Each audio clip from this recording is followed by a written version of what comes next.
I'm Matthew Macomber. I studied atmospheric sciences and technology management at the University of Illinois, and I studied abroad in Japan.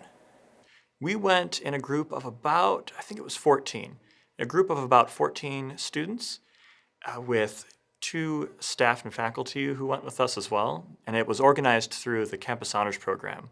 The whole trip of Japan was led by Kimiko Gunji, the former director of Japan House, and she was our guide on the trip. She made sure we knew where we were going and really made sure we were safe and knew what we were doing.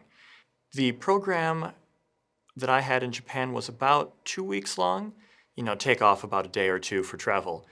And it was organized mostly around major cultural aspects of Japan. So for instance, we would spend time in tea ceremonies when we were in Japan, ikebana, which is a type of plant and flower arranging, calligraphy. It was really, the goal was to immerse us in the most well-known and sometimes, in some other cases, not as well-known aspects of Japanese culture so we could really, hit all the high points in a very, very short amount of time.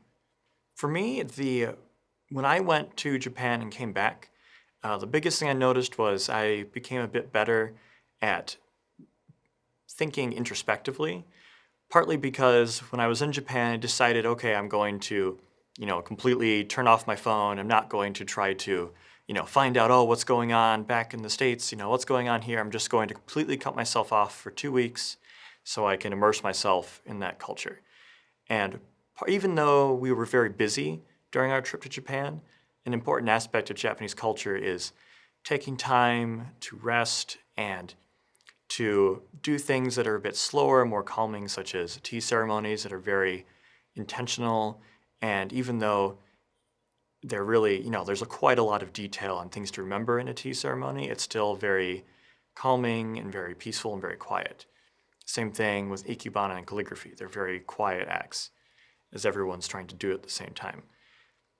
And coming back from Japan, I've tried to find different ways to, be quiet and experience that calm again. Coming back from Japan and looking back, I really appreciate trying to take whatever is going on in the moment and take the greatest, try to experience everything I can in the moment, because every moment that you're experiencing, there won't be another one quite like it. And that's what I took away from my trip to Japan.